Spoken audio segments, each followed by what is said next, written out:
Time we talk so much about going to the pool, having fun with the family. Once again, there has been a high-profile, tragic toddler drowning. Country music star Granger Smith's 3-year-old son drowned in the family pool. Almost a year after, Olympic skier Bodie Miller's daughter died in a swimming pool accident at the neighbor's pool. So now they're partnering with other parents to try to prevent this from happening. I never thought my child would drown, but I was wrong. Oh, it's horrifying. Drowning can be silent and very quick, kills nearly 1,000 children each year. So today we're joined by Dr. Eric Peters of Overland Park Regional, here to discuss pool water safety for kids and the steps that all of us as parents should be taking. So thank you so much for coming by. Of course. I think there is a lot of focus on this yet again, because we have these stories sadly in the news just too often.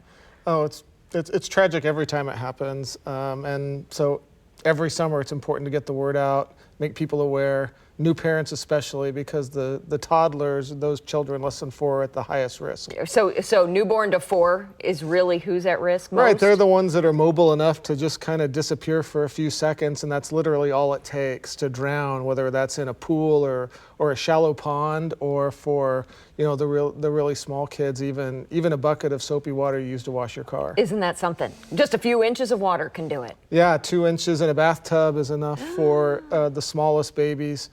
And then, of course, toddlers can get through a screen door, are intrigued by the pool, and they lean over and fall in pretty easily. And we were talking about it just before we came on TV, that it happens so quickly.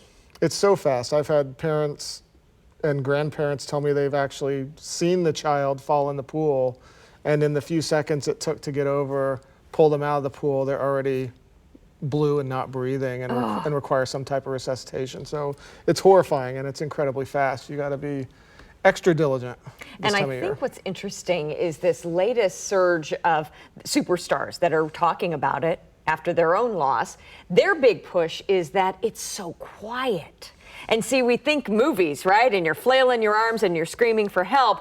That's not necessarily the case. Well, you wish it was. It's a tragic, horrible, stressful event. You'd like there to be a lot of alarm bells that go off when it happens, but in all honesty, they fall under the water, take a big gulp of water while they're under, and that's it. And they're no longer flailing around, splashing. It's just eerily quiet. It's just silent. Yeah. So now let's talk about some of the things you brought with you here and the latest recommendations from the American Academy of Pediatrics.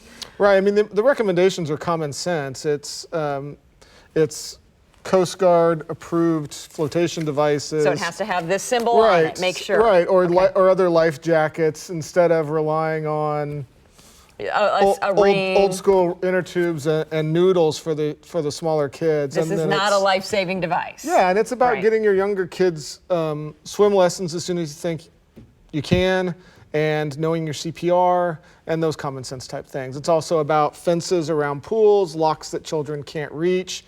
And parents, what I really stress is being diligent when you're at a place that has a pool that you weren't anticipating. Right. Say it's a summer party or something, you're at someone's house, you haven't been there before, the kids are running around and there happens to be a pool. That's when people lose track and bad things happen. Right. And it's awfully attractive, that pool, to a little one. Parents are usually very, very diligent when they're going to the pool or they have a pool at their house about pool safety, but it's easy to lose track when you're not in your home environment. Or maybe when grandma and grandpa happen to be watching at a different location or something. No doubt about it. Thank you for stopping by. My Let's pleasure. hope for a nice, peaceful summer. To hear more from HCA Midwest Health, go to kctv5.com/HCA Midwest.